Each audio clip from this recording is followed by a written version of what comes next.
Joe WEBER was once one of the highest paid performers, along with his partner, Lou Fields, for their comedy double act during the times of Vaudeville. Born in 1867, Joe WEBER and his childhood friend made their stage debut in 1885 at Miner's Bowery Theatre in New York City. They travelled the vaudeville circuit, where they portrayed their famous Dutch act, playing the roles of two immigrants using garbled English and a less than stellar understanding of America. The duo returned to New York and appeared at Tony Pastor's famous theatre on 14th Street, and by 1895 they opened the WEBER and Fields Broadway Music Hall, where they produced the burlesques for popular Broadway shows. The WEBER and Fields Music Hall featured some of the greatest stage performers and comics of the time. In 1904, the duo split after a disagreement over whether to remodel or close their theatre due to strict New York fire laws.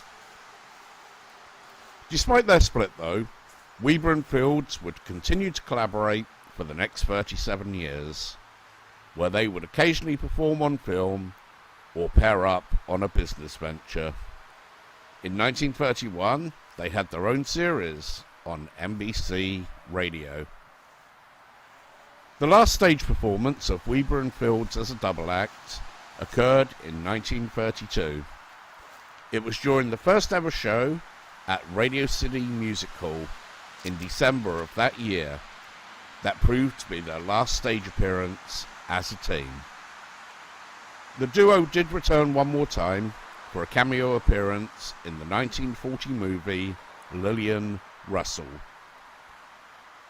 The backstage hostility in the Neil Simon play The Sunshine Boys is possibly based upon the partnership of WEBER and Fields, though it could also be based upon another comedy act, Smith and Dale.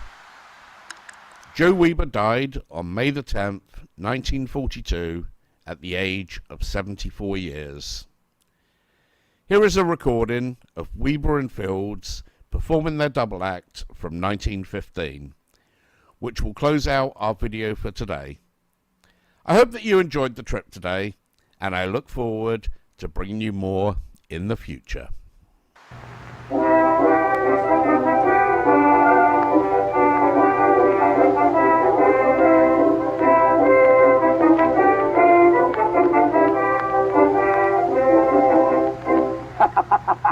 By golly, Mike, this ought to be the proudest moment of your life.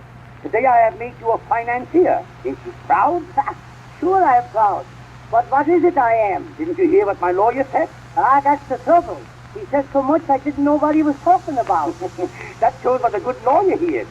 Oh, a lawyer's better when you don't understand him. Sure, the less you understand him, the better lawyer he is.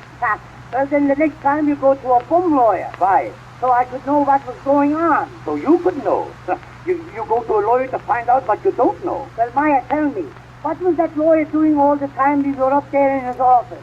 He was organizing our trust.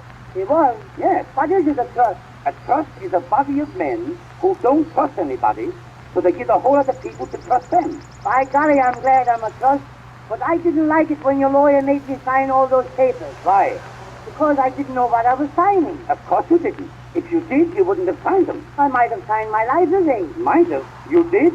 You mean to say that I haven't got my life anymore? That's right. Well, who's got it? It belongs to the trust. The lawyer didn't tell me that. Didn't I tell you what a great lawyer he was? He belonged to the trust. Then I ain't got nothing left at all? Not a thing. Everything belongs to the trust. Well, what becomes of my money, that $10,000? The trust has got it. On my little house? That belongs to the trust. On my wife? That's the only thing the trust ain't got. Say, Maya, wouldn't I get the trust to take her too? No, this trust don't deal in wives. They got trouble enough.